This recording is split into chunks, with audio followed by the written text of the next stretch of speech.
ጊዜ ይህ ዘመን ነበረ። ከዚያ በፊት የነበረው ዘመን እስከተባለ ነቢዩ ሰለላሁ ዐለይሂ ወሰለም ስለ እስራኤላውያኖች ሲናገሩ ምናሉ? በተለይ ካነት በኑ እስራኤል ተሱስሁም ልአንቢያ ኩለማ ማተ ነቢዩን ከለፈሁ ነቢይ አሉ።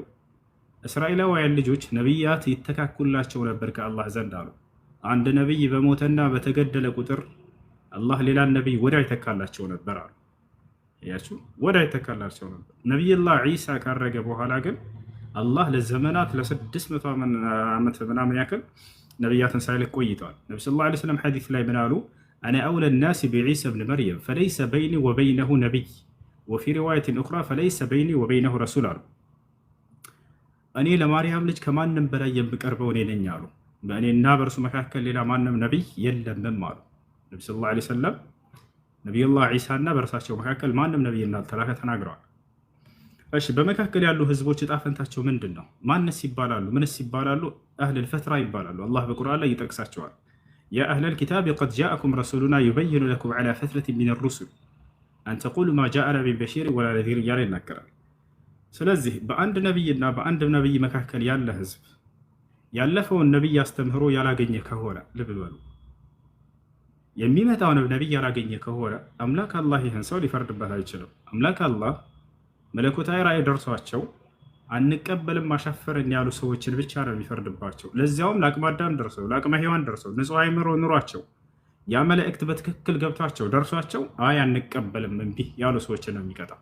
አላህ በቁርአን ላይ ሲናገር ወማ ኩና ሙዐዚቢነ ሐታ ነብዐሰ ረሱላ ይላል። እኔ መልእክተኛን ሳልክ አንድንም የምቀጣ አይደለሁም ማለት ያ መልእክተኛ ደርሶ ታሻፈረኝ ያለን ሰው ብቻ ነው። ሩሱለን ሙበሽሪነ ወሙንዚሪነ ሊአላ የኩነ ሊናሲ ዐለላሂ ሑጀቱን በዕደ ሩሱል ይላል። እሺ ስለኛስ ምን ብለዋል ነቢ ሰለላሁ ዐለይሂ ወሰለም? ከእርሳቸው በኋላ እስከ ዘመኑ ፍጻሜ ድረስ ለሚመጣ አይሁድ፣ ክርስቲያን፣ ሌላውም እምነት ተከታይ መልእክቱ ስላልደረሰው አካል ልብ በይ። አንቺ መልእክቱ ደርሶሻል፣ አንቺን ያካትተም አሁን የምናገረው ሐዲስ። መልእክቱ ያልደረሳቸው ሰዎች ለምሳሌ አይሁድ ነው፣ ክርስቲያን ነው፣ ግን ስለ ነቢ ሰለላሁ ዐለይሂ ወሰለም ነቢይነት ጭራሽ አልሰማም። ይሄ ሰው ስለ እስልምና ማስተምሩ ምንም አልሰማም። ገጠር ላይ ናቸው እንበል፣ መስቀለን ጠልጥለው እነዚህ ሰዎች ባሉበት ክርስትና መንገድ ላይ ይሄዳሉ። ኢስላምን አልሰሙ፣ ነቢ ሰለላሁ ዐለይሂ ወሰለም ነቢይነታቸውን አልሰሙ። እነዚህን አላህ ይፈርድባቸዋል ወይ? ላ አይፈርድም። አምላክ አላህ ፍትሃዊ የሆነ አምላክ ነው። በነቢይ በኩል ያወረደው መልእክት ደርሶት ገብቶት አይ አልቀበልም አሻፈረኝ ብሎ እምቢ ያለን ትዕቢተኛ እንጂ የሚቀጣው ያልደርሰውን አካል እንዴት ብሎ ነው የሚቀጣው? ለዚህ ማስረጃ አለ ወይ ከተባለ አዎ ማስረጃ አለ። ነቢያችን ሰለላሁ ዐለይሂ ወሰለም ቃል በቃል ሐዲስ ላይ ሲናገሩ ምን አሉ? ቃለ ነቢይ ሰለላሁ ዐለይሂ ወሰለም ወለዚ ነፍሱ ሙሐመድን ቢየዲህ እነሁ ላ የስመዑ ቢ አሐዱን ሚን ሃዚሂ ልኡማ የሁድዩን አው ነስራንዩን ሱመ ለም ዩእሚን ቢ ወቢለዚ ኡርሲልቱ ቢህ ኢላ ካነ ሚን አስሓቢ ናር አሉ። ነፍሴ በእጁ በሆነ በአምላኬ በአላህ ስም እምላለሁኝ አሉ። ከእኔ ትውልድ እኔ ከተላኩበት ዘመን እስከ ዘመኑ ፍጻሜ ድረስ የሚገኝ ማንም አይሁድ ወይንም ክርስቲያን የእኔን ነቢይነት ሰምቶ የተላኩበትን የነቢያት መንገድ ኢስላምን ሰምቶ ያልተቀበለ የገሃነም እሳት ነው ብዬ እምላለሁ ብለው ተናገሩ። ስለዚህ ምን መስፈርት አስቀመጡ? የእኔን ነቢይነት ሰምቶ የተላኩበትን መልእክት ሰምቶ ያልተቀበለ አሉ። በዚሁ አንጻር የእርሳቸውን ነቢይነት ያልሰማ የተላኩበትን መልእክት ያልሰማ ሰው የገሃነም ሊሆን አይችልም።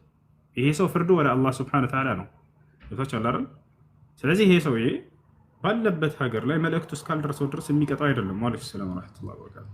አላህ በቁርአን ላይ ይናገራል።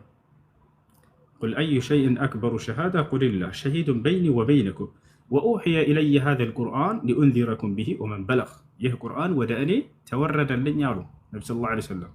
በእርሱ ላስፈራራችሁ ላስጠነቅቃችሁ ዘንድ ከክህደት ላበስራችሁ ዘንድ በገነት በእርሱ ላመነ ሰው በአላህ ላመነ ሰው ወመን በለግ እንዲሁም የደረሳቸው ሰዎች። ስለዚህ ሊደረሳቸው ይገባል። ስለዚህ ያልደረሳቸውን ሰዎች አስመልክተው አምላክ አላህ ሱብሓነሁ ወተዓላ እንደማይቀጣቸው ነቢ ሰለላሁ ዐለይሂ ወሰለም ተናግረዋል። ነገር ግን ደርሶቸዋል፣ እናንተ ሰምታችኋል። የእርሳቸው ነቢይነት ደርሷቸዋል።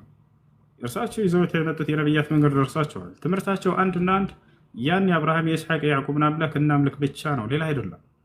አላህ በቁርአን ላይ ይናገራል። ቁል ያ አህለል ኪታብ ሙሐመድ ሆይ እናንተ አይሁድና ክርስቲያኖች ሆይ በላቸው ይላል። ተዓለው ኑ በላቸው ኢላ ከሊመቲን ሰዋኢን በይነና ወበይነኩም እኛንም እናንተንም እኩል ወደምታደርገን ወደሆነችዋ አንዲት ንግግር ብቻ ነው በላቸው። ምንድነች እሷ? አላ ነዕቡደ ኢለላህ አንዱን አምላክ በብቸኝነት እናምልክ በላቸው። አንድም ሶስትም አይደለም አምላክ ያ አንዱ ብቻ ነው፣ በእርሱ ላይ ያናጋራበት እርሱን ብቻ እናምልክ በላቸው። ወላ ኑሽሪከ ቢሂ ሸይአን በእርሱ ላይ ቅንጣትን አናጋራ በላቸው። ወላ የተኺዘ ባዕዱና ባዕድን አርባበን ሚን ዱኒላህ ከፊል ከፊላችን ከእርሱ ከዚያ ከአንዱ ጌታ ውጭ ሌላ ጌቶችን አንያስበላቸው ይላል።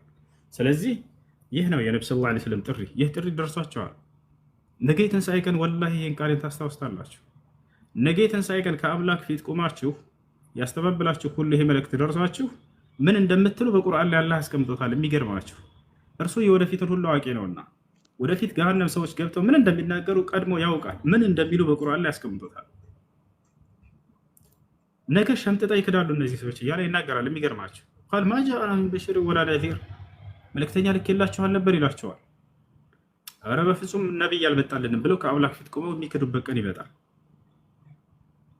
ኑህ መጀመሪያ የሚጠየቀው እርሱ ነው አሉ ነብዩ ሰለላሁ ዐለይሂ ወሰለም። የትንሣኤ ቀን አላህ ትውልድን ሁሉ ካስነሳ በኋላ ኑህን ይጠይቀዋል። ኑህ ወይ ልኬህ ነበር ወደ ህዝቦች ይለዋል። በህዝቦቹ ፊት ሁሉም ነቢይ ይቀሰቀሳል፣ ትውልድ ሁሉ ይቀሰቀሳሉ፣ ከፊቱ ይቆማሉ። አምላክ አላህ ሱብሓነሁ ወተዓላ ለፍርዱ ይመጣል። ኑህ ወይ ልኬህ ነበር ለህዝቦችህ መልእክተኛ አድርጌ እኔም በብቸኝነት እንዲያመልኩ አስተምር ብዬህ ነበረ፣ በእኔ ላይ ባዕድ አምልኮዎችን እንዳታጋሩ ብዬ አስተምር ብዬህ ነበር፣ አድርሰሃል ይለዋል። ፈለነስአለነ አለዚነ ኡርሲለ ኢለይሂም ወለነስአለነ አልሙርሰሊን አላምላካችን አላህ ገና ነቢያቶችን የፍርድ ቀን አስነስሼ ጠይቃቸዋለሁኝ፣ የተላኩላቸውን ህዝቦች ገና ጠይቃቸዋለሁኝ ያለው ትርጉሙ ይሄ ነው። ነብዩ ሰለላሁ ዐለይሂ ወሰለም ሐዲስ ላይ ራሳቸው ሲተረጉሙ ምን አሉ? የትንሣኤ ቀን ኖህን ያስነሳውና ልኬህ ነበር ይለዋል። አድርሰሃል ወይ ሲለው ህዝቦቹ ከፊቱ አሉ። አዎ ጌታ አድርሻለሁኝ ያልከኝን ሁሉ ይላል። ህዝቦቹን አላህ ይጠይቃቸዋል። አድርሷችኋል? እኔም በብቸኝነት እንድታመልኩ ሰብኳችሁ ነበር ይባላሉ። ላ ማ ጃአና ሚን በሽሪን ወላ አረ በፍጹም አልመጣልንም ይላሉ። ይክዱታል። ከዚያ በኋላ አላህ ሱብሓነሁ ወተዓላ እያወቀ ኖህን ይጠይቀዋል። እንዲህ አላደረስክም እያሉ ነው እነዚህ ሰዎች። ምስክርህ ማን ነው ይባላል። ሙሐመዱን ወኡመቱሁ ይላል ኑህ ዓለይሂ ሰላም። የነቢያት ሁሉ ምስክሮች ነን እኛ። ዛሬ በምድር ላይ ለነቢያት ሁሉ እንደምንመሰክር ሙሐመድና ትውልዶች ናቸው የኔ ምስክሮች ብሎ ኑህ ይናገራል የዛኔ። ከዚያ በኋላ እንጠራለን አሉ ነብዩ ሰለላሁ ዐለይሂ ወሰለም። እኛም ለነቢያት ሁሉ ከጎናቸው ቁመን የትንሣኤ ቀን እኔና እናንተ ትውልዶችን እንመሰክራለን አሉ። ከኑህ ጋር እንሄዳለን ሁላችንም፣ ትውልዳቸው የእርሳቸው ትውልድ። ለመሆኑ ኑህን ልኬው ነበር ብሎ ይጠይቃል አላህ ሱብሓነሁ ወተዓላ። አዎ ልከው ነበር ጌታችን። እንዴት አወቃችሁ? ቢኪታብን አንዘልተሁ ኢለይና ወደኛ ባወረድክልን መለኮታዊ መጽሐፍ መሰረት በዚያ ነግረህናል እናውቃለን። ምን ስል ተናገርኩኝ በዚያ ይላል። ወለቀድ አርሰልና ኑሐን ኢላ ቀውሚሂ ፈቃለ ያ ቀውሚ ዕቡዱላህ ማ ለኩም ምን ኢላሂን ገይሩሁ አፈላ ተተቁ። በእርግጥም ኑህን ወደ ህዝቦቹ ልኬው ነበር አላምላካችን አላህ በቁርአን ላይ ለህዝቦቹም እንዲህ አላቸው፣ ህዝቦች ሆይ አላህን በብቸኝነት ተገዙ፣ ከእርሱ በስተቀር ሌላ ማንም አምላክ የላችሁምና ብለህ ነግረህናል። ከዚያ ይመሰክርባቸዋል። ፈዩእኸዙነ ኢለናር ወደ ገሃነም መላእኮች ይወስዷቸዋል እነዚህን ሰዎች። ከዛ ወደ ገሃነም ሲወስዷቸው መላእኮች ደግሞ ይጠይቋቸዋል። እዛው የገሃነም ጠባቂዎች የራሳቸው መላእክቶች አሉ። ገሃነም ላይ የሚጠብቁ የሆኑ መላእክቶች አሉ። ዐለይሃ 19 ገሃነም 19 ጠባቂ መላእኮች አሏት። ዋና እና አለቃቸው አንድ አለ፣ ሪድዋን ይባላል። ማን ነው? ማሊክ ይባላል። ይጠይቋቸዋል። ወሲቀ አለዚነ ከፈሩ ኢላ ጀሃነመ ዙመራ እነዛ የካዱት ሰዎች ወደ ገሃነም በግሩፕ ተደርገው ይመራሉ አምላካችን አላህ በቁርአን ላይ ሲናገር ሐታ ኢዛ ጃኡሃ ይላል። ወደ ገሃነም በር በሚሄዱ ጊዜ በሚመጧት ጊዜ ፉቲሐት አብዋቡሃ በሮቹ በተከፈተላቸው ጊዜ ሊገቡ ሲሉ መላእክቶች ይዘው ይጠይቋቸዋል። ወቃለ ለሁም ኸዘነቱሃ ጠባቂዎቹ መላእክቶች እንዲህ ይሏቸዋል፣ አለም የእቲኩም ረሱሉ ሚንኩም ለመሆኑ ከእናንተ የሆኑ መልእክተኞች ነቢያቶች አልመጡላችሁም ነበር ይሏቸዋል። የትሉነ ዐለይኩም አያቲ ረቢኩም የጌታችሁን ቃል የሚያነቡላችሁ፣ ወዩንዚሩነኩም ሊቃአ የውሚኩም ሃዛ ይሄንን ቀን እንደምትገናኙ ከሞት በኋላ የፍርዱ ቀን ትቆማላችሁ፣ ተው ጌታችሁን አንዱን በብቸኝነት ተገዙ፣ ከእርሱ ውጭ ሌላ አታምልኩ እያሉ ያስተማሯችሁ ነቢይ አልተላከላችሁም ነበር ወይ ይላቸዋል። ታዲያ ምን ይላሉ? አሁን ያምናሉ። ቃሉ በላ በእውነትም መጥቶልን ነበር፣ ወላኪን ሐቀት ከሊመቱ ልዓዛቢ ዐላ ልካፊሪን ቃሉ በላ ቀድ ጃአና ነዚሩን ፈከዘብና ይላሉ። በሌላ ቦታ ላይ በእርግጥም ነቢይ መጥቶልን ነበር ግን እኛ አስተባበልናቸው ካድናቸው ይላሉ። ከዚያ በኋላ ሁሉም ነቢያት በዚህ አሁን በነገርኩሽ መሰረት ይጠይቃሉ ብለው ነብዩ ሰለላሁ ዐለይሂ ወሰለም ተናገሩ። ኢብራሂም ይመጣል ከህዝቦቹ ፊት ልኬህ ነበር አድርሰሃል ወይ ይባላል። አሁንም እነዚያ ሰዎች ይክዱታል። ሁሉም ይመሰክራሉ። እየመጡ ነብዩ ሰለላሁ ዐለይሂ ወሰለም ይመሰክሩላቸዋል። የሚገርማቸው ግን የዒሳ የተለየ ነው ጥያቄው ከሁሉም ነቢያት። ዒሳ ዓለይሂ ሰላም ደግሞ ጥያቄው ይለያል። ምክንያቱም ከነቢያት ሁሉ ብቸኛ የተመለከው እርሱ ነውና ህዝቦች ያመለኩት። ስለዚህ ዒሳ የሚጠየቀው አድርሰሃል ምናምን ለእሱ ሳይሆን አምልኩኝ ብላቸዋል ወይ እነዚህ ህዝቦች ሲያመልኩ ቆይተዋል ተብሎ ነው እሱ የሚጠየቀው። አላህ በሱረቱል ማኢዳ መጨረሻው ገጽ ላይ ይገልጽልናል። እሱ ምን ብሎ እንደሚጠይቀው ዒሳ ይጠራል። በምድር ላይ እርሱን እንደ አምላክ አድርገው ሲያመልኩት የነበሩ ህዝቦች ሁሉ ይጠራሉ። ወኢዝ ቃለ ላሁ ያ ዒሳ ብነ መርየም፣ አንተ የማርያም ልጅ ዒሳ ሆይ ይለዋል። አአንተ ቁልተ ሊናስ ኢተኺዙኒ ወኡምየ ኢላሀይን ሚን ዱኒላህ፣ ከእኔ ውጭ አንተን አምላክ አድርገው ሰዎች እንዲይዙ እንዲያመልኩ ሰብከሃል ወይ? እነዚህ ሰዎች ሁሉ አንተ ሲያመልኩ ቆይተው መጥተዋል ዛሬ ይለዋል። ዒሳን ብሎ ይመልሳል። የዛኔ ቃለ ሱብሓነክ ይላል፣ ጌታዬ ጥራት ይገባህ ለአንተ አጋር ከመሆን ለእኔ ይላል። ተመልከቱ፣ ለአንተ ጥራት ይገባህ በመጀመሪያ ይላል። ነቢዩላህ ዒሳ የዛኔ ራሱ ለአምላኩ ቀናተኛ ነው። ከአምላኩ ጋር እርሱን ሲያጋሩት እንደነበር ሲነገር ጊዜ እኔ በፍጹም ለአንተ ምገር አይደለሁም ጥራት ይገባህ አንተ በመጀመሪያ ብሎ አምላኩን አላህ ሱብሓነሁ ወተዓላ ከአጋር ያጠራል፣ ያጸዳል። መጀመሪያ ቃለ ሱብሓነክ ጥራት ይገባህ ይላል። ማ የኩኑ ሊ አን አቁለ ማ ለይሰ ሊ ቢሐቅ ይላል። ቀጥሎ ለእኔ የማይገባኝን ነገር ልሞግት አይቻለኝም ይላል። ምንድነው እርሱ የማይገባው? አምልኮት። ለእኔ የማይገባኝን ነገር ልሞግት አይቻለኝም ምን ይሄን አላልኳቸውም ይላል። ማ የኩኑ ሊ አን አቁለ ማ ለይሰ ሊ ቢሐቅ ኢን ኩንቱ ቁልቱሁ ፈቀድ ዐሊምተሁ ይላል። ብየውም ከሆነ በእርግጥ ታውቀዋለህ፣ ታውቀዋል። ተዕለሙ ማ ፊ ነፍሲ ወላ አዕለሙ ማ ፊ ነፍሲክ፣ በእኔ ውስጥ ያለውን ሁሉ ታውቃለህ፣ እኔ ግን በአንተ ውስጥ ያለውን ሁሉ ላውቅ አይቻለኝም በፍጹም ይላል። ኢነከ አንተ ዐላሙል ጉዩብ፣ አንተ የሩቅንና ድብቅ ነገራቶችን ሁሉ አዋቂ የሆንክ አምላክ ነህና ይላል። ከዚያ ወደ ህዝቦቹ ይዞራል። ዒሳ ምን ይላል? ማ ቁልቱ ለሁም ቢላ ማ አመርተኒ ብሂ አን ዕቡዱላህ ረቢ ወረበኩም፣ እኔ እነዚህን ህዝቦችን አንተ ያዘዝከኝን ቃል እንጂ አላዘዝኳቸውም። ያዘዝኳቸውም ጌታዬንና ጌታችሁን አንዱን አምላክ አላህን በብቸኝነት አምልኩ ብቻ ነው ያልኳቸው ይላል። የትንሣኤ ቀን ይመሰክርባቸዋል። ወየውመል ቂያመት የኩኑ ዐለይሂም ሸሂዳ አለ አምላካችን አላህ። ዛሬም በምድር ላይ ሲያመልኩት የነበሩትን ሰዎች የትንሣኤ ቀን ይመሰክርባቸዋል። ይሄ ነው እኔ አምልኩኝ አላልኳቸውም፣ የእኔንም የእናንተንም አምላክ አንዱን አምላክ አምልኩ ብቻ ነው ያልኳቸው እነዚህን ሰዎች ብሎ የዛኔ ይመሰክርባቸዋል። ثم يؤخذون الى النار አሉ ነብዩ ሰለላሁ ዐለይሂ ወሰለም። ከዚያም ወደ ገሃነም ይወሰዳሉ እነዚህ ሰዎች። መሲሁን ሳይሆን የመሲሁን አምላክ አምልኩ ያ ጀማዓ። ይሄ ነው እስልምና ጥሪው። ነብዩ ሰለላሁ ዐለይሂ ወሰለም ለምን አላህ ከመሲሁ በኋላ የላካቸውም? በነቢያት ትምህርት ያን ታላቅ ነቢይ እንደ አምላክ አድርገው ሰዎችን ሲያስመልኩ ስለነበር ነው። የክርስትና አስተማሪዎች አምላክ አላህ ዳግም ነቢይ ማስነሳት ግድ ሆነበት። ሁሉም የየራሱን መንገድ ይዞ የነቢያት መንገድ ነው እያለ ነቢዩላህ ዒሳን ያስመልኩ ጀመር። አላህ በቁርአን ላይ አዘዝ ሄለ ወደ ነቢያት መንገድ ተመለሱ በላቸው። ትውልድን የአብርሃም የኢስሐቅ የያዕቆብን የሙሴን የመሲሁን አምላክ እንዲያመልኩ ጥሪ አድርግላቸው ብሎ ነቢ ሰለላሁ ዐለይሂ ወሰለም አስነሳቸው። ኢነላህ ነዘረ ኢላ አህሊል አርድ ፈመቀተሁም ዐረበሁም ወዐጀመሁም ኢላ በቃያ ሚን አህሊል ኪታብ ወአራደ አን የርሐመሁም ፈበዐሰ ለሁም ነቢያን ወረሱላን ሙሐመድን ሰለላሁ ዐለይሂ ወሰለም።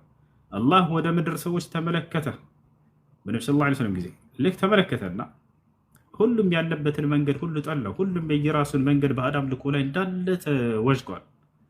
ወደ ራሱ ሊመልሳቸው ፈለገና ነቢዩ ሙሐመድ ሰለላሁ ዐለይሂ ወሰለም አስነሳላቸው። ዳግም የነቢያትን መንገድ ለትውልድ ስበክ አላቸው። በቁርአን ላይ በትመጡ የአብርሃም አምላክ የኢስሐቅ የያዕቁብ አምላክ እንጂ ሌላ ማንም አይደለም። ወተበዕቱ ሚለተ አባይ ኢብራሂም ወኢስሐቅ ወያዕቁብ፣ የአባቶቼን የአብርሃምን የኢስሐቅ የያዕቁብን መንገድ እከተላለህ የሚል ቃል ነው ያለው። ስለዚህ ይሄ ነው ነቢዩላህ ዒሳ አምልኩኝ አላለም። እስካሁንም ድረስ መጽሐፍ ቅዱስ ላይ አንዲት ቦታ ላይ አምልኩኝ ተገዙኝ ያለበት ቦታ የለም። አምልኩን ሁሉ ለዚያ ለአንዱ አምላክ ብቻ ነው ጥሪ ሲያደርግ የነበረው። እርሱም ሆኑ የቀደሙት ነቢያት አንዱን አምላክ እንድናመልክ ሰብከዋል እንጂ መሲሁ በፍጹም አምልኮን ከሰዎች አልፈለገም። ይህ እንዲያደርጉለት አልፈምሱ። ይህን ይመስላል። አላህ በቁርአን ላይ ወቁል ለዚነ ኡቱል ኪታብ ወልኡሚይን አስለምቱም ይላል። ፈኢን አስለሙ ፈቀድ ኢህተደው ይላል።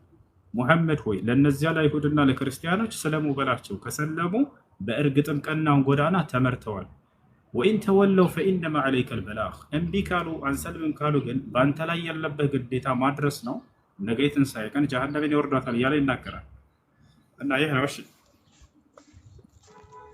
እሺ አሁን በአስተማርከኝ መሰረት ማለት ነው ነቢያት ያልተላከላቸው ህዝቦች አይቀጡም። ግን ደግሞ በነቢዩ ኢሳ ጊዜ ኢንጅል ተልኮለታል አይደለ? ያ ኢንጅል በነቢዩ ሙሐመድ እና በኢየሱስ ክርስቶስ መሀል የነበሩ ትውልዶች አልደረሳቸውም ነበር ማለት ነው። ኢንጅል መጽሐፍ ኦልሬዲ ጠፍቶ ነበር ማለት ነው። ወዲያው ሳይሆን ከጊዜ ወደ ጊዜ ነው እንትን ያለው። ነገር ግን በውስጡ ላይ ያሉ መለኮታዊ ቅሪቶች አሉ። አንዱን አምላክ በብቸኝነት አምልኩ የሚል ያለው ገብታችኋል። ያንን መሰረት ይዘው የቀጠሉ ሰዎች አሉ። አሁን እዚህ ቦታ ላይ ከመሲሁ እስከ ነቢ ሰለላሁ ዐለይሂ ወሰለም ድረስ ሁሉም ህዝብ ጠማማ ነው ማለት አይደለም። ሐታ ነቢ ሰለላሁ ዐለይሂ ወሰለም እስከሚመጡበት ጊዜ ድረስ የመሲሁን መልእክተኛነት ተቀብለው የመጨረሻው ዘመን ነብይ ይመጣልናል ብለው ሲጠብቁ የነበሩ አካሎች አሉ። እነሱም አልነገራቸውም ነው መጽሐፉም ላይ አልጻፉላቸውም እና ገብታችኋል አይደል? የእምነቱ ደጋፊዎች የሆኑ አካሎችን ብቻ ነው መጽሐፋቸው ላይ ያስቀምጡላቸው እንጂ እስከ ነቢ ሰለላሁ ዐለይሂ ወሰለም ድረስ በቀጥተኛው መንገድ ላይ የሙሳንና የዒሳን መንገድ ተከትለው የመጨረሻው ዘመን ነቢይ ይመጣልናል ብለው ሲጠብቁ የነበሩ አካሎች ነበሩ። አላህ ይህን በቁርአን ላይ ሲነግረን ለይሱ ሰዋአ ሚን አህሊል ኪታቢ ኡመቱን ቃኢመቱን የትሉነ አያቲላሂ አና አለይል ወሁም የስጁዱን ይላል። ከመጽሐፉ ባለቤቶች በእኔ ትእዛዝ ላይ ቀጥ ያሉ ነበሩ እያለ ይናገራል። ቃኢመቱን የትሉነ አያቲላህ አና አለይል ወሁም የስጁዱን ዩእሚኑነ ቢላሂ ወልየውሚል አኺር አለ። በእኔ በአምላካችሁ በአላህ ያምናሉ በመጨረሻውም ቀን ያምናሉ እያለ ተናገረ። ለምሳሌ ከነዚያ መካከል ከተባለ ወረቃ ኢብን ነውፈል ወረቃ ኢብን ነውፈል ነቢዩላህ ዒሳን እንደ መልእክተኛ ተቀብሎ አላህን በብቸኝነት የሚገዛ በአላህ ላይ የማያጋራ የዒሳ ተከታይ ነበረ። ልክ እርሳቸው መምጣታቸውን ነቢ ሰለላሁ ዐለይሂ ወሰለም ባየ ጊዜ በእርሳቸውም አመነ። በነቢያት ላይ ሲወረድ የነበረው ቃል በእርሳቸው ላይ እንደሚወረድም ይሄን ነገር መሰከረ።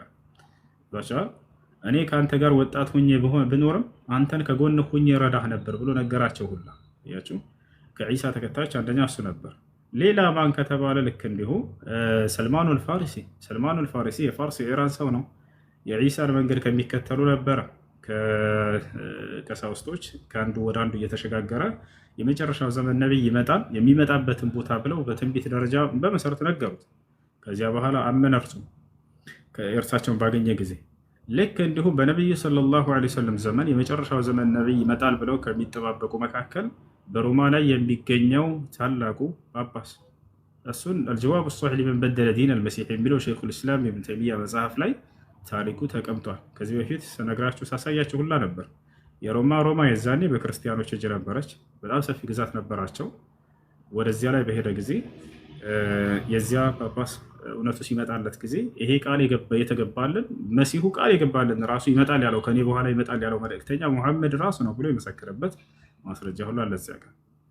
ልክ እንዲሁ አስሓቡል ካህፍ እነሱም ከሱ ተከታዮች እንደሆኑ ተገልጿል። የዋሻው ባለቤቶች የዒሳ ዓለይሂ ሰላም ተከታዮች ነበሩ ተብሏል። ልክ እንዲሁ ከሙሳ ተከታዮችም አብዱላህ ብኑ ሰላም እነ ከዕቡል አሕባር እነዚህ ሁሉ ነቢ ሰለላሁ ዐለይሂ ወሰለም ነቢይነታቸውን አምነው የተቀበሉ ናቸው። እስከዚያ ዘመን ድረስ በትክክለኛው በአንዱን አምላክ በብቸኝነት በማምለክ ነቢያቶችን እንደ ነቢይ የተቀበሉ አካሎች ነበሩ። ልክ እንዲሁ የኢትዮጵያው ንጉስ ነጃሺ ልክ እንዲሁ ከነዚያ ነበረ። መሲሒ ነበር። መሲሒ ሲባል የዒሳ ዓለይሂ ሰላም ተከታይ ለማለት ነው። እንግሊዝኛው ላይ ምናምን ተርጉሞ ሲያሳያቸው እዛ ሐዲስ ላይ ምናልባት ክርስቲያን ብሎ ሊያስቀምጫ ይችላል። መሲሒ የሚለውን ክርስቲያን ወደሚለው ነው የሚያስቀምጠው። መሲሒ ስል ጊዜ አትባዕ ልመሲሕ የዒሳ ዓለይሂ ሰላም ተከታዮች ለማለት ነው። አሁን ነስራኒ የሚለው በአጠቃላይ የኢትዮጵያ ንጉስ ከነዚያ ነበረ። ልክ ነቢ ሰለላሁ ዐለይሂ ወሰለም ቃል ወርዶላቸዋል ወይ ብሎ ሲጠይቅ ታሪኩ ረጅም ነው። ከዚህ በፊት ሰምታችሁ ሊሆን ይችላል።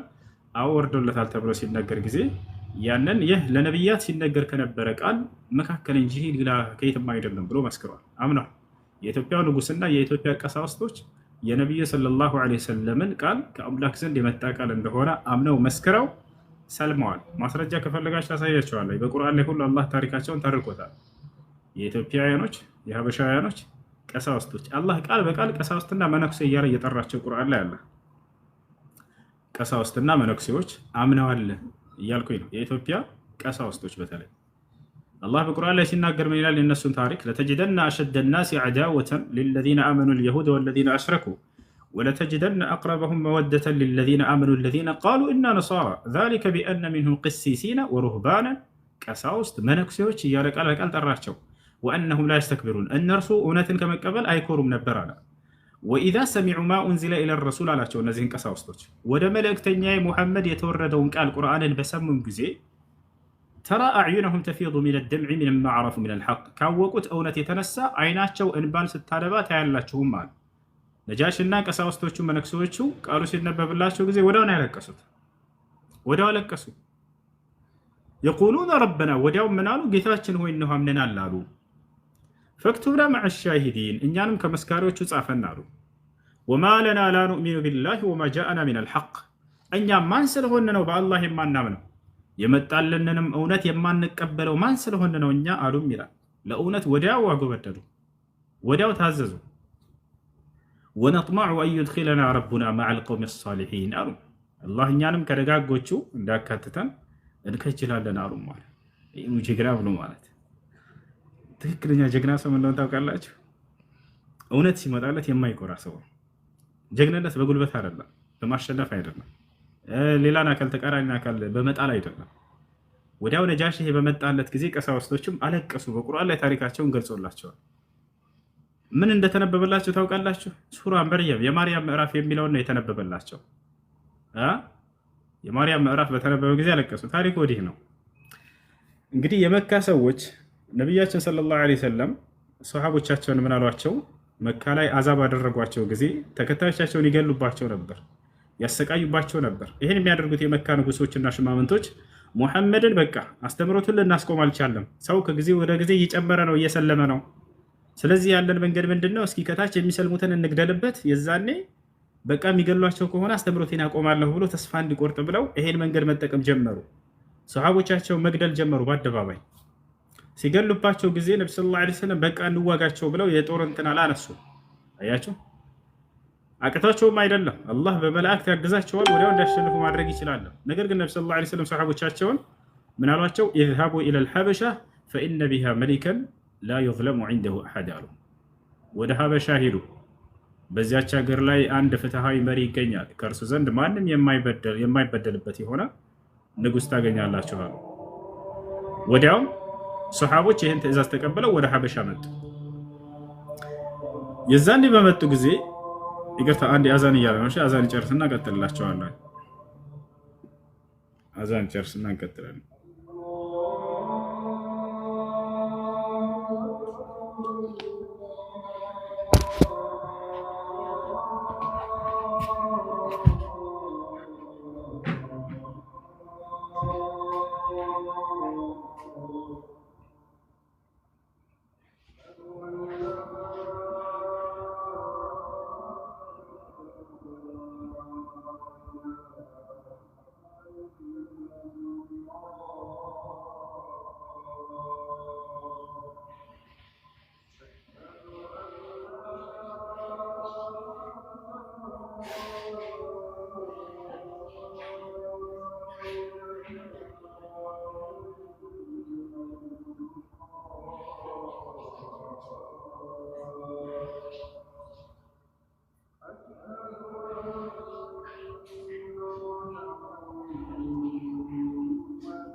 እሺ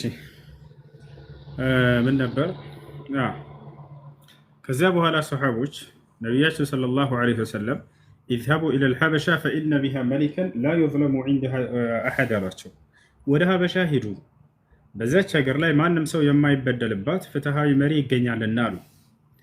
ነቢያችን ሰለላሁ ዐለይሂ ወሰለም ሀበሻ መጥተው ንጉሱን አይተውት ነው ወይ እንዴት እንደሚፈርድ? ላ አይደለም፣ ከአምላካቸው ዘንድ የመጣ ትእዛዝ ነው። ይሄ ገብታቸዋል አይደል? አምላክ አላህ ዓለም ላይ ያሉ መንግስታቶች በምን ሁኔታ እንደሚፈርዱ ያውቃልና በሰዓቱ ፍትሃዊ መሪ ያለው ያ ንጉስ እንደነበረ ለነብዩ ሰለላሁ ዐለይሂ ወሰለም አሳውቃቸው። እርሳቸውም ወደ ሀበሻ ሄዱ፣ በዚያች ሀገር ላይ ፍትሃዊ መሪ ይገኛል አሉ። ገብታቸዋል። እንዳሉትም ሄደው መሪው ፍትሃዊ ሆኖ ተገኘ። ይህ አንዱ የነብይነት ማረጋገጫ ነው። አንድ ነቢይ የሩቅንና ድብቅ ነገራቶችን ሚስጥር ይናገራል። እርሱ ባለው መሰረት ያ ነገር ሲፈጸም የነብይነቱ ማረጋገጫው ነው። ገብታቸዋል አይደል? ሄዱ ሰሃቦች ቀጥታ ወደ ሀበሻ ቀጥታ ሄዱ።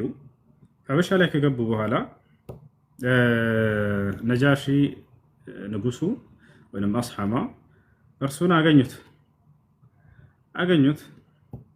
በዛች ሀገር ላይ መቀመጥን ጀመሩ። ወዲያው ብዙ ሳይቆዩ ከመካ ተልከው ሰዎች ሰላዮች መጡ። ሁለት ሰዎችን የመካ ሰዎች የመካ ሽማምንቶችና ንጉሶች ላኳቸው።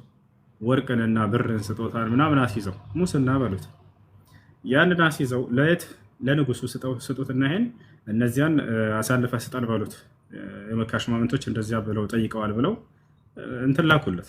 ያኔ ሁለት ሰዎች ላኩ። እነዚያም ሰዎች ይዘው መጡ። ገቡ ሀበሻ ላይ ወደ ንጉሱ ጋር ገቡና ነገሩት።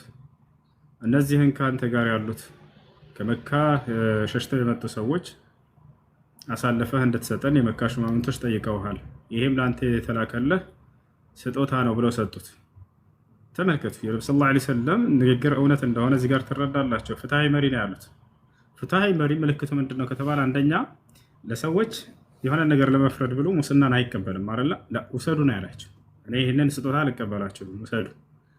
ሁለተኛ ምልክቱ ምንድነው? ፍትሃዊ መሪ ከተባለ የሁለቱንም ሀሳብ ሳይሰማ ፍርድን አይሰጥም አይደል? ይሄን ያደረገው ንጉሱ ከነሱ ከሰማቸው በኋላ ወዲያው ምን አለ? ለእናንተ ብቻ ሰምቼ ልፈርድላችሁ አልችልም፣ ከእነርሱም እውነቱን ሳልሰማ በፊት አላቸው። ወዲያውም የእነርሱ ኑና ተናገሩ አላቸው። መጡ። መጀመሪያ እነዚህ ሁለት ሰዎች ከመካ የተላኩት ምን ብለው ነግረውት ነበር ለንጉሱ?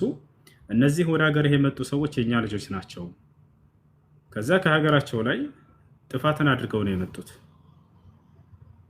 አዲስን መንገድ ይዘው መጥተው ነው አባቶቻችን አያቶቻችን የማያውቁትን እኛ ስናመልካቸው የነበሩ አማልክቶቻችንን እነሱን አናመልክም ብለው አንዱን አምላክ አላህን በብቸኝነት እናምልክ በማለት ይሄን መንገድ ይዘው መጥተው ነው እና ስለዚህ እነዚህን ልጆች ለፍርድ ይፈልጋሉና እነዚህን ሰዎች የመካ ሽማምንቶች አሳልፈህ እንድትሰጠን እንፈልጋለን ብለዋል ብለው ይሄን ስጦታ የሰጡት።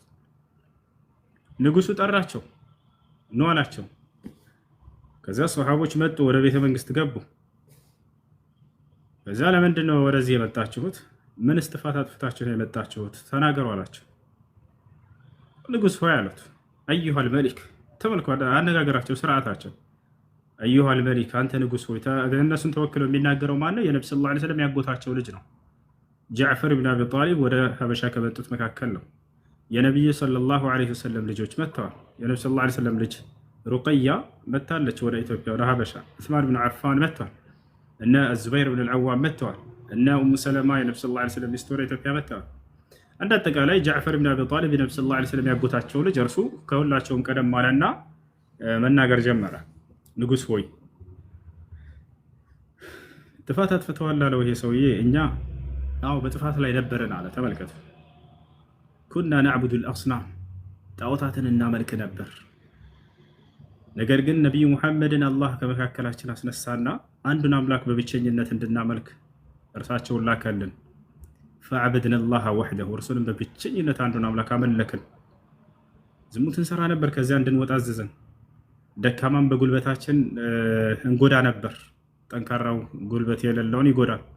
ዝምድናን እንቆርጥ ነበር ምናምን እንዳለ የኃጢአት አይነት እየገለጸ ከእነዚህ ሁሉ እንድንርቅ አዘዘን። ራቻላል ወደዚህ ወደ ጽድቅ ነገር ሁሉ ጠራን። አንዱን አምላክ በብቸኝነት እንድናመልክ ከባዕድ አምልኮ እንድንወጣ አደረገን። በዚህም ነገራችን ላይ እነዚህ ሰዎች ተቃወሙን። ከዚያም በኋላ ተከታዮቻቸውን መግደል ጀመሩ። የነብዩ ሰለላሁ ዐለይሂ ወሰለም ተከታይ በዚያም ነው እኛ ወደ አንተ ፍትሐዊ መሪ በዛች ሀገር ይገኛልና ወደዛች ሀገር ሂዱ ብሎ የላከን እርሱ ነው ብሎ ምናምን እንደዚህ ተናገረ። ወዳው እንደተናገረ በንግግራቸው በጣም ተደምሟል ንጉሱ። ሀል ነዘለ ዐለይሂ ሸይኡን አለ። ለመሆኑ ይሄ ሙሐመድ ብለህ የጠራኸው ነቢይ ወደ እርሱ ላይ የተወረደለት ከአምላክ ዘንድ የተወረደለት ቃል አለን ብሎ ጠየቀ። ወደ እርሱ የተወረደለት ቃል አለ? ነዓም ነዘለ ዐለይሂ ሸይ፣ አዎ በእርሱ ላይ የተወረደለት ቃል አለ ብሎ ተናገሩ። እስኪ ከወረደለት ቃል መካከል አንብቡልኝ ብሎ ጠየቃቸው። ከተወረደለት ቃል መካከል አንብቡልኝ አላቸው። ሱሐቦች ብልህ ናቸው፣ ብልጥ ናቸው። መሲሒ መሆኑን ባዩ ጊዜ እነዚህ ሰዎች ምን አደረጉ? ሱራ መርየምን ቀራለት ጃዕፈር ካፍ ያ ዓይን ሷድ የሚለው ዚክሩ ረሕመቲ ረቢከ ዓብደሁ ዘከሪያ። በዚያ ላይ ስለ መርየም አወላለድ፣ ስለ ዒሳ አመጣጥ፣ ስለ አስተምሮቱ፣ ስለ ተአምራቱ፣ ስለ ሁሉ ነገሩ ይናገራል። ይሄን በሰሙ ጊዜ እነዚህ ቀሳውስቶችና በኢትዮጵያ ላይ የነበሩት በንጉሱ ቤተመንግስት ዛኔ መንግስታቶች ካጠገባቸው ቀሳውስትና መነኩሴዎች አይጠፉም ነበር። እነሱ እስከ ቅርብ ጊዜ ድረስም እነዚያው ነበሩ። መንግስትና የሃይማኖት መሪዎች አብረው ያደርጓቸው ነበረ። ገብታቸዋል። የዛኔም እንደዛ ነበርና ወዲያው በሰሙ ጊዜ እነዚህ ሰዎች ምን አሉ? ነጃሽና ከእርሱ ጋር ያሉ ቀሳውስቶች ይህ አሁን ያነበብከው ቃል ለነ ሙሳ ለነ ዒሳ ሲወረድ ከነበረው ከአንድ ምንጭ የተቀዳ የሆነ ቃል ነው ብሎ ወዲያው ንጉሱ መሰከረ። ወዲያው መሰከረ። ሁለት እንጨቶች እንደዚህ አነሳና እኩል አደረጋቸውና በጌታዬ ስም እምላለሁኝ ለዒሳ የተሰጠው ያስተማረው አስተምሮና ልክ እንዲሁ ደግሞ አሁን ነቢዩ ሙሐመድ ተወርዶላቸው ነው ብላ ያነበብከው ቃል ይሄ ቁርአን ከነዚህ የሚለይ አይደለም፣ ልክ እንዲህ እኩል ነው ብሎ አስተማረ። በነቢያቶች መንገድ ላይ እንደሆነ ይሄንን አመነ፣ መሰከረ። ወዲያው ይሄ ሐዲስ ላይ ያለውና እነ ቡኻሪ ላይ ሙስሊም ሁላቸው ሐዲሶች ዘግበውታል። እነ ሙስነድ አህመድ ላይ ሁላቸው። ከዚያ በኋላ ነጃሽና ከእርሱ ጋር ያሉ ቀሳውስቶች አመኑ። እንዳመኑም አላህ በቁርአን ላይ ይሄን አስቀመጠው። ይሄን ማየት የሚፈልግ ካለ ቀሳውስቶች፣ መነኩሴዎች እያለ ቃል በቃል እየጠራቸው በቁርአን ላይ ሱረቱል ማኢዳ ላይ ታገኙታላችሁ። ቀሳውስቶች፣ መነኩሴዎች አመኑ፣ ወዲያው አምነዋል። እነሱ ኢስላምን ተቀብለዋል። በሱረቱል ማኢዳ ላይ አለ። ወደ መስጂድ ልሄድ ነው አቡከር አለ። ምናልባት ከዚህ አንቀጽ አንስተህ ጀምረህ አሳያቸው። ሱረቱል ማኢዳ ላይ ለተጅደና አሸደ ናሲ አዕዳወተን ሊለዚነ አመኑ የሚለውን ቀሳውስቶች፣ መነኩሴዎች እያለ ክርስቲያን ብሎ እየጠራቸው ከዚያም ወዳው ወኢዛ ሰሚዑ ማ ኡንዚለ ኢለ ረሱል ወደ መልእክተኛው ሙሐመድ ያወረድኩትን ቃል በሰሙም ጊዜ እንዳለቀሱ እያለ ጃዕፈር ልክ ሲያነብላቸው ጊዜ አልቅሰው እንደነበረ የኢትዮጵያ ቀሳውስቶች፣ መነኩሴዎች እዚያ ላይ ያስቀምጡታል። ወዲያውም አምነናል ብለው እንደተናገሩ እኛ ማን ስለሆነ ነው በአላህ የማናምነው? ማን ስለሆነ ነው የመጣልንን እውነት የማንቀበለው? አሉ። እኔ ወሰ አቡከር አለ የአቡበክር እሺ፣ ዛራ አለሽ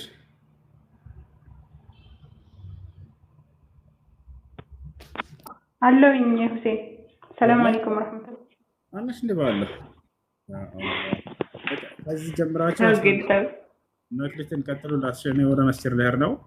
ሱረቱል ማኢዳ ላይ ያለውን አውጡና አሳያቸው። ቀሳውስቶች፣ መነኩሴዎች ክርስቲያን ብለው እየጠራቸው ወዲያው አምነው ሰልመው እንደነበረ በአላህ እንዳመኑ ከዚያም በኋላ ቁርአንን በሰሙ ጊዜ ደግሞ እንዳለቀሱ ሁሉ የተቀመጠበትን ቀጥሉላቸው። ሰላሙ አለይኩም መርሐባ።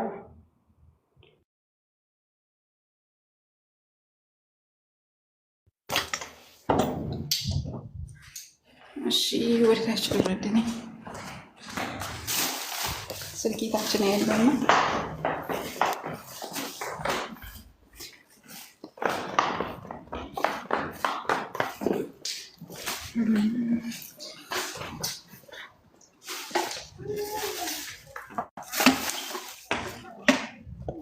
እሺ አፍዋን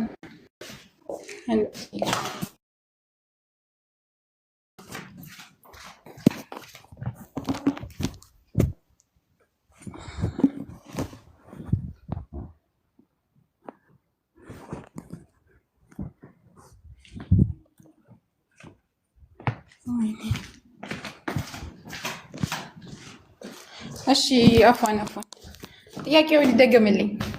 ጥያቄው ምንድን ነው የነበረው?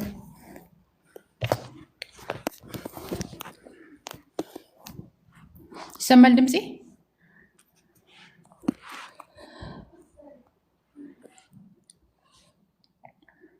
ዜድ ነኝ። ቤቱዴ ሰላም አለይኩም ዛር።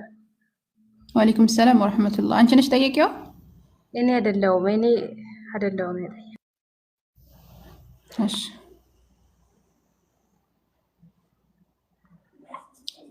እሺ፣ ክርስቲያኖች ግቡ እስከማወጣው አንቀጹን።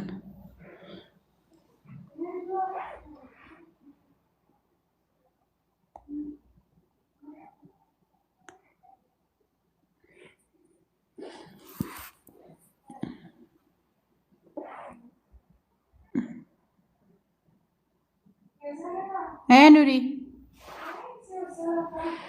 طيب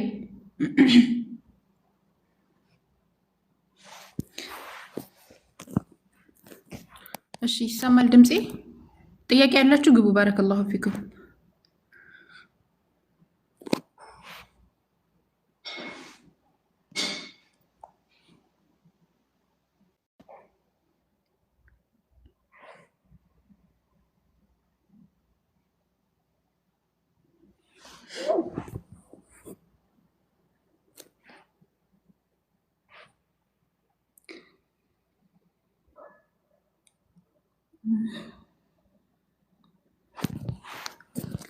አንድ ቁጥር ጻፉ ከስር።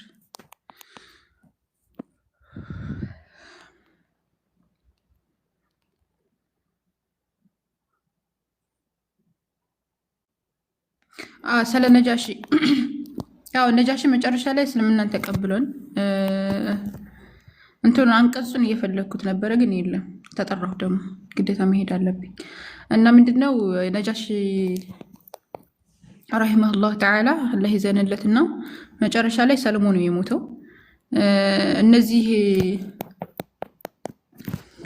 እንደውም መጨረሻ ላይ እያለቀሰ ነው ወደ ሱረቱል መርየም ላይ ሱረቱል መርየም ሲቀራለት ጃዕፈር በሚቀራለት ጊዜ እያለቀሰ ነው ወደ አላህ ሱብሓነሁ ወተዓላ የተመለሰውና የሰለመው።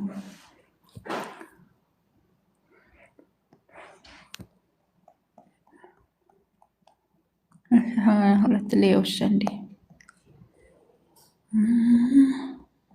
ጥያቄ ያላችሁ ግቡ።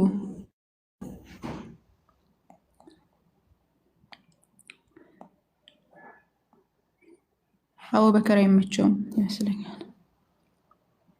እሺ እኔ ፍትዋ ነበር አይሁዶች ጠይብ ብዙ ሲመጣ አይሁዶችና እነዚያ ያጋሩትን ለእነዚያ ላመኑት የጠላትነት ከሰዎችም ሁሉ ይበልጥ የበረቱ ከሆኑት በእርግጥ ታገኛለህ። እነርሱም እኛ ክርስቲያንን ነኝ ያሉት እነዚያ ላመኑት በወዳጅነትን በእርግጥ ይበልጥ የቀረቡ ሲሆኑ ታገኛለህ። ይህ ከእነርሱ ውስጥ ቀሳውስትና መነኮሳት መኖራቸው እነርሱም መሆናቸው ማነው መኖራቸውና እነርሱም የማይኮሩ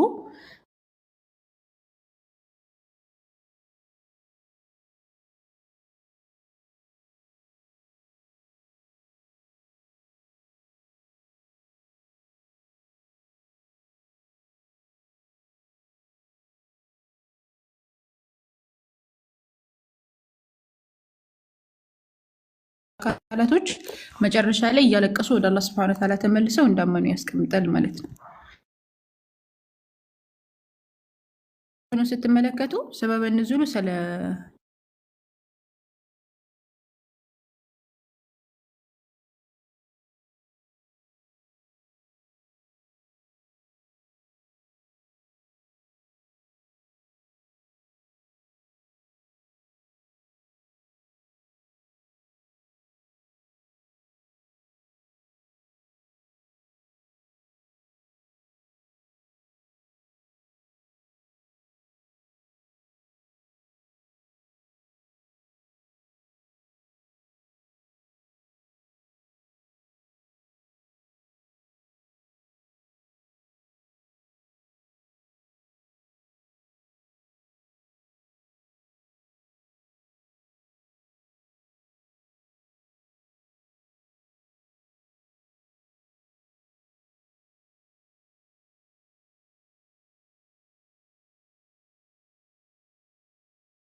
ዛራ ከስራ አስገቡኝ ያለች ነው። ሞዴሬተሮች የላችሁ?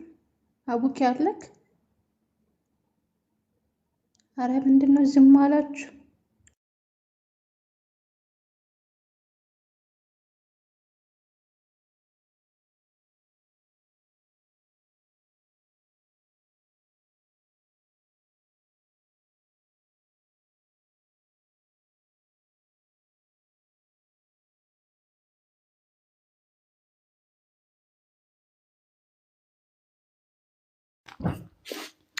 ኢላሂ የት ሄዳችሁ ነው አድሚኖች?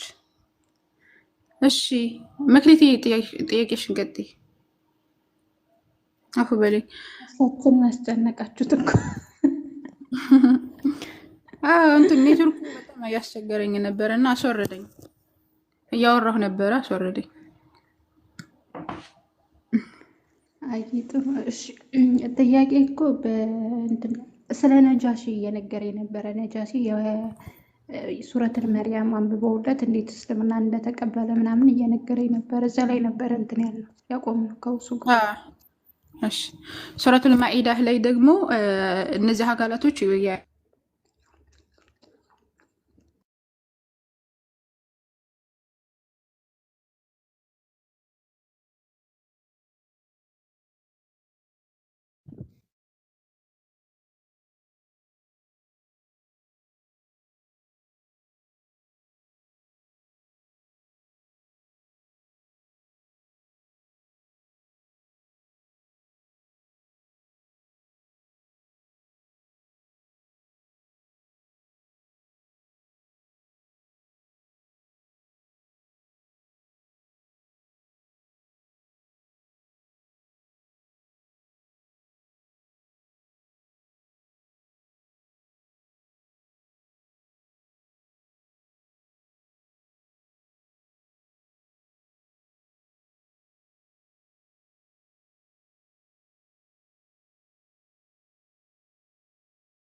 አላሁ ሙስተዓን አላሁመ ሰብርክ።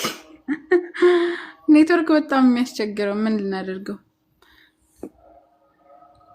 አፉ በልልኝ እንግዲህ ዛሬ እና ይሰማሻል መክሊትዬ? በጠቃላይ ስናደርገው ነጃሺ የሚባለው ሰው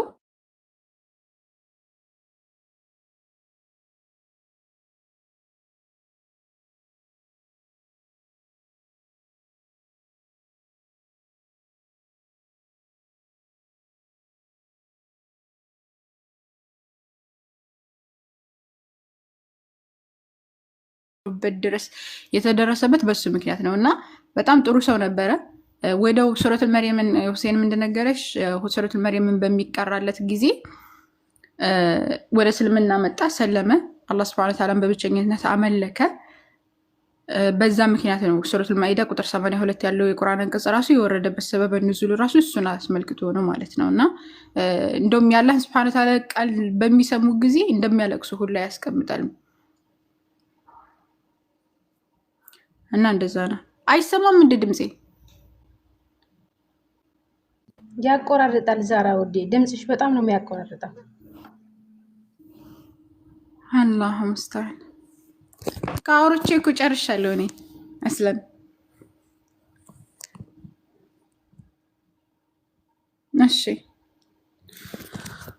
እሺ ሌላ ጥያቄ ካለሽ ጠይቂ። ሰምተሽኛል ያልኩሽን መክሊትዬ?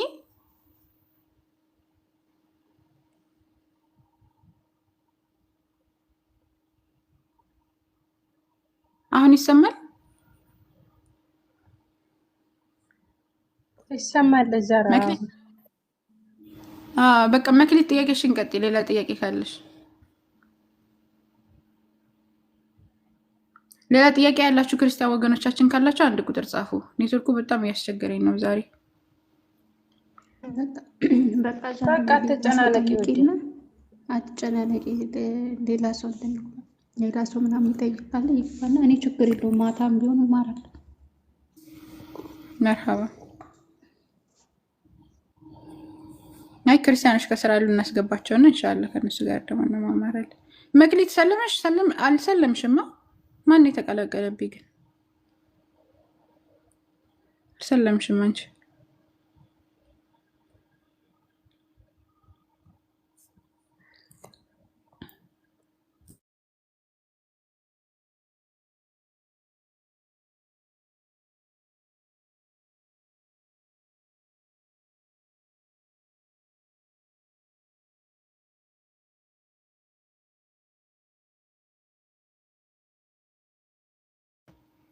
አንዱን አምላክ ነው ለጌታ ለአምላክ ስገድ እርሱም ብቻ አምልክ እኮ ሲለው ነበረ ሰይጣን መእቶ ይህን ወርቀ ብትሰግድልኝ ይህን ሁሉ እሰጥሃለሁ ብሎ ይነግረዋል ለሰይጣን ማለት ነው።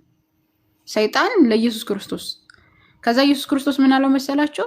ሂድ አንተ ሰይጣን ለጌታ ለአምላክ ስገድ እርሱም ብቻ አምልክ ተብሎ ተጽፏል ነው ያለው። ስለዚህ ኢየሱስ ክርስቶስ ራሱ ሲያመልክ የነበረው እኛ እናንተ ለማታውቁት ትሰግዳላችሁ፣ እኛ ግን ለምናውቀው መዳን ከአይሁድ ነውና ለምናውቀው እንሰግዳለን እያለ ሲሰግድ የነበረው ለአምላኩ ነበረ። ኢየሱስ ለአምላኩ ብቻ አይደለም እንትን ሲል የሆነ መስገድ ብቻ አይደለም ማለት ነው። መስገድ ብቻ ሳይሆን እያለቀሰ በቃ የሆነ እንደውም እንደ ኢየሱስ ባይብል ላይ አምላኩን ያመለከ ሰው አታገኙም። ኢየሱስ ሲያመልክ ማለት ነው ምድር ላይ የሚንጠበጠብ ደም ይመስል ነበር። ላበቱ ራሱ በጣም አምላኩን ከመፍራቱ የተነሳ ላበቱ ሲሰግድ የሚወጣው ላበት የሚንጠበጠብ ደም ይመስል ነበር ይላሉ እነ ሉቃስ። ገብቶቻል። በጣም ነበር አምላኩን የሚገዛው፣ ያመልክ ነበር፣ ያለቅስ ነበረ፣ ላበቱ እስከሚወጣ ድረስ ነበር። እስቲል እየሄደ እየተመለሰ ነበረ ማለት ነው። እንትኖቹ ሐዋርያቶቹ ራሱ ተኝተው ያገኛቸው ነበረ እነሱ እሱ እያመለከ ማለት ነው አምላኩን። እና አምላኩን በትክክል ሲገዛ ነበረ ኢየሱስ። ሁሉን ካስገዛልን በኋላ ሁሉ በሉ ዘንድ እሱ ደግሞ ልጁ ደግሞ ሁሉ ላስገዛለት ይገዛን ይላል እኮ። መጨረሻ ላይ ራሱ ለአምላኩ ነው የሚገዛው ኢየሱስ። ምድር ላይም አምላኩን ይገዛል፣ ሰማይ ላይም ሆኖ አምላኩን ይገዛል። አምላኩን በጣም ነው የሚያመልከው። እና ያን አምላኪ የሚያመልከው አምላክ እያለ ኢየሱስ ክርስቶስ የሚያመልከው አምላክ እያለ እንዴት ነው እኔ ኢየሱስን የማመልከው? እነሆ ትጸንሻለሽ ወንድ ልጅም ትወልጃለሽ። ወንድ ልጅ ነው፣ ጽንስ ነው ኢየሱስ ክርስቶስ። እንዴት ነው እሱ የሚመልከው?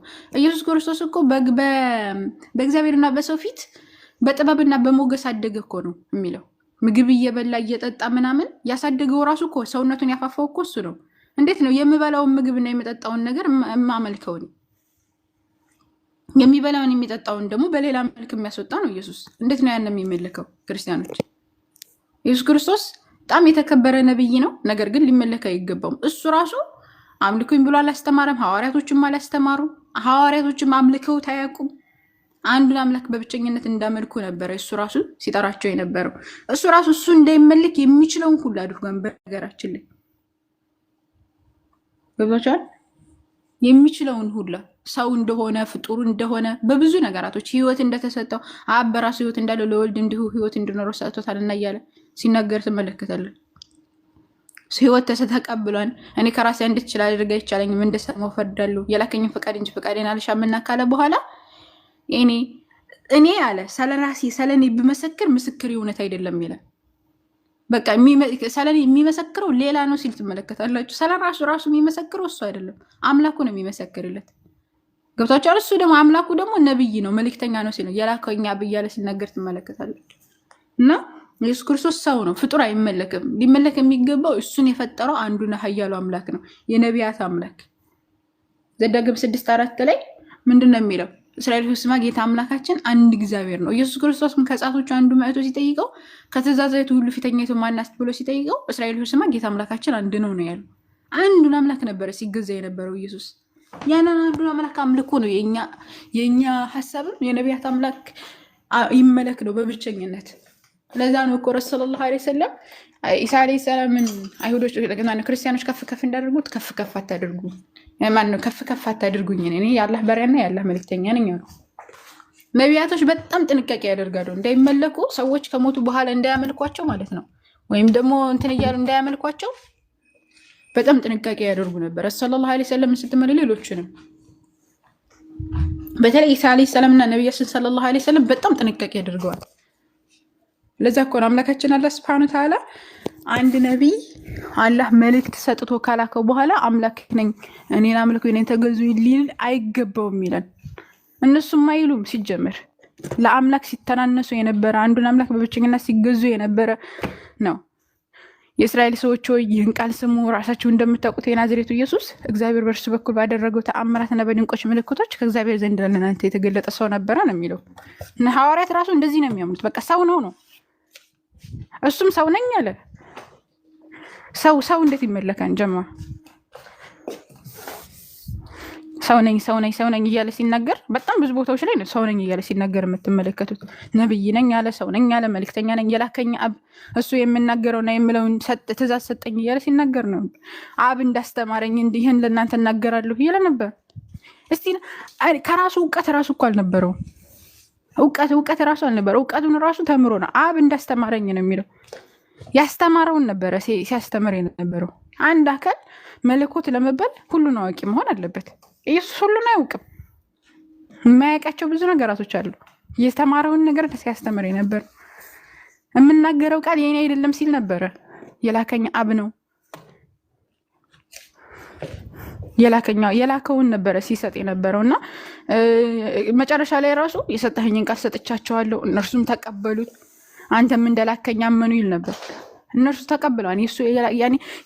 መልእክቴን አድርሻለሁ። የአላህ መልእክተኛ ሀል በለግት እንዳሉት አድርሻለሁ፣ መልእክቴን አድርሻለሁ ሲሏቸው ሰሃባዎችን ሐጀቱል ወዳዕ ላይ አዎ አድርሰሃን ምናምን ብለው እንደመሰከሩት ኢሳ ዐለይሂ ሰላም ተመሳሳይ የሆነ ነገራቶች ተናግሯል። መጨረሻ ላይ የሰጠኸኝን ቃል ሰጥቻቸዋለሁ፣ እነርሱም ተቀበሉ፣ አንተም እንደላከኝ አመነዋል ሐዋርያቶቹን።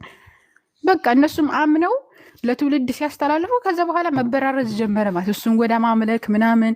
አንደኛና ሁለተኛ ክፍለ ዘመን ሁለተኛ ክፍለ ዘመን እኮ ነው አይደል ኢየሱስ ክርስቶስ ወደ ማምለክ የመጣው። ከዛ በጉባኤ ተሰብስበው ስላሴ የሚባለውን ነገር አጸደቁ። የነገያ ጉባኤ መጀመሪያ ሐሳቡ መጣ። ከዛ በኋላ ጉባኤ ተሰባሰቡ። ከዛ በኋላ ሶስቶቹን ስላሴዎች አጸደቁ። ስላሴ የሚባል ስያሜ ተሰጠ። ከዛ በኋላ እናንተ ማምለክ ጀመራችሁ እንጂ መጀመሪያዎቹ ክፍለ ዘመን ላይ አንዱ አምላክ ነበረ ሲመለክ የነበረው። ሐዋርያት እንደዛ ነበር የሰበኩት። ሐዋርያት ይሄ እንዲካሄድ በጣም ሞክረዋል። አይሁዶች ግን ተጫወቱባቸው እናንተ ገብታችኋል። ስለዚህ አይሁዶች ያንን ነገር ትክክል እንዳልሆነ መጡ፣ ብርዝርዝ አደረጓቸው። ስቲል ጳውሎስ እኮ ኢየሱስን አምላክነት እኮ አልሰበክም አይደለም ሌላው ጳውሎስ አሁን ብዙ ነገራቶችን ኢየሱስን አስተምሮ በርዟል። ግን እንደዛም ሆኖ እንኳን ራሱ የኢየሱስ ክርስቶስን አምላክነት ጳውሎስ አልሰበከም። ሌላውን ተውትና ጳውሎስ 14 መልእክታቶችን ሲልክ 14 ብቻ አይደለም በነገራችን ብዙ መልእክቶች ነው የነበሩት። ግን ያው አሁን የተካተቱት እንትን ላይ 66 ላይ የተካተቱት 14 መልእክቶች ስለሆኑ ነው። ያው ሐዋርያት ሥራን ባይጨምር የሐዋርያት ሥራ አይጨምርም ስለምትሉ 13 መልእክት እሺ ይሄኛው የሉቃስ ጽሁፍ ነው ስለምትሉ ማለት ነው።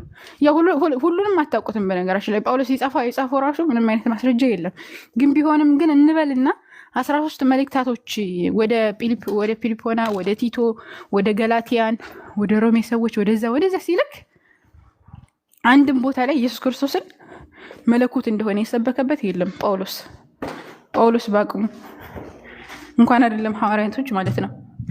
ጀመር ሐዋርያቶችም አልሰበኩም እኮ ወንጌላውያኖች ራሱ ወንጌላውያን ተብለው የሚታመኑት 4 ወንጌላውያን ማርቆስ፣ ሉቃስ፣ ዮሐንስ እና ማቴዎስ የኢየሱስን አምላክነት አልሰበኩም። እነሱ ይናገሩት ራሱ አይታወቅም መጽሐፉና አልሙህም ብቻ ክርስቲያን ወገኖቻችን የሌለን ነገር ነው የሌለን አስተምሮ አምጥታቸው ነው እናንተ የምትከተሉት። እኛ ደግሞ የምናመልከው ጀለ ጀላሉን ነው የምናመልከው፣ ኃያሉን ጌታ ስብሓነሁ ወተዓላ ሰማያትና ምድርን ያለ ቢጤ የፈጠረውን ኢየሱስ ክርስቶስን ካለመኖር ወደ መኖር ያመጣውን እስትንፋሱን የሰጠውን ግልጽ ነው ከሴት ብቻ ያለ ወንድ የፈጠረውን። በነገራችን ላይ የእሱን ኃያልነት ነው የሚያሳየው። በቃ ሁሉን ቻይ አለ ኩል ሸይን ቀዲር እንደሆነ አምላካችን አላህ ሱብሓነሁ ወተዓላ ነው የምንረዳው እዚህ ላይ ያን ሀያል ጌታ ነው የምናመልከው። ሰማያትን ያለ ቢጤ ያስገኘ ምድርን ያኔ በዲዑ ሰማዋት ወልአርድ የሰማያትና የምድር ጀማሪ እኮ ነው አላህ አዘወጀል። ካለምንም ነው ያመጣቸው ካለምንም። በቃ ይሄ ሰማያን ያበላ ያቆመው ያለ ምሰሶ ያቆመው አምላክ አላህ አዘወጀል ነው የምናመልከው። ግልጽ ነው። የበላይ የሆነው ሀያል የሆነው ኩሩን የሆነው ራሱን ያኔ አላህ ሱብሓነሁ ወተዓላ መለኮት እኮ ነው። እኛን አሁን ራሱ ባንዴ ቢያጠፋን ይችላል። ባንዴ ለምንም አድርጎ ማጥፋት የሚችለውን አላህ ሱብሓነሁ ወተዓላ ቻይ በነገራቶች ሁሉ ቻይ የሆነውን ራሱን ቻይ የሆነውን አምላክ ነው የምናመልከው እንጂ ኢየሱስ ክርስቶስ አይሁዶች ይተፉበት ነበር። አንተ የአይሁድ ንጉስ ከሆንክ እስኪ ራስህን ከዚህ አውርደህ እስኪ ራስህን አድን ይሉት ነበር እኮ ኢየሱስ ክርስቶስን እየተፉበት ማለት ነው። በጅራፍ እየገረፉ ያንን እንትን ይሄ እሾህ የሚመስለውን ነገር ካናቱ ላይ አድርገው ንጉስ ነህ አንተ ምናምን ይሉታል ማለት ነው። እሾህ እንደዚህ አድርገው የንጉስ እንትን ካባ አለ አይደለ? የንጉስ ካባ የሚመስል አላዩ ላይ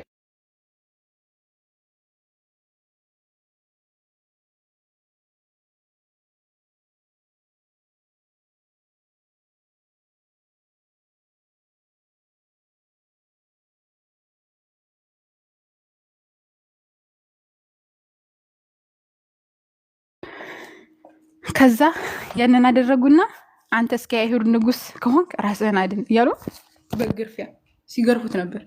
ይገርፉትና ከዛ በኋላ እንትን ይተፉበታል።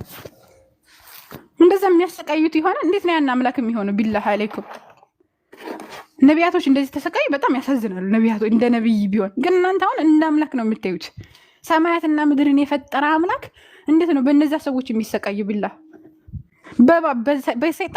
በሰይጣን እኮ ይሰቃይ ነበር። ወደ ተራራ ይወስደዋል። ተመልከቱ። ከዛ በኋላ ከኋላው ይሄዱ ይገርፉታል፣ በጥፊ ይመቱታል፣ ይተፉበታል። በጥፊ አንዴ በጥፊ ይመቱና ከዛ በኋላ ምንትን የሆነ በእርግጭ እርግጥ ያደርጉታል። አስቡ። ከዛ በኋላ አንተ እስኪ አንተ የአይሁድ ንጉስ ከሆንክ ምናምን ይሉታል ማለት ነው። ያኔ እንተሐደ ያደርጉበታል፣ ያንቋሽሹታል፣ ይሰድቡታል ምናምን። አሁን ይሄን እናንተ ምንድነው የምትሉት? ለኛ ፍቅር ብሎ ለእናንተ ፍቅር ብሎ ሰማያትና ምድርን የፈጠረ አምላክ እነዚህ ያኔ በፍጡር ተሰቃየ። እንደዛ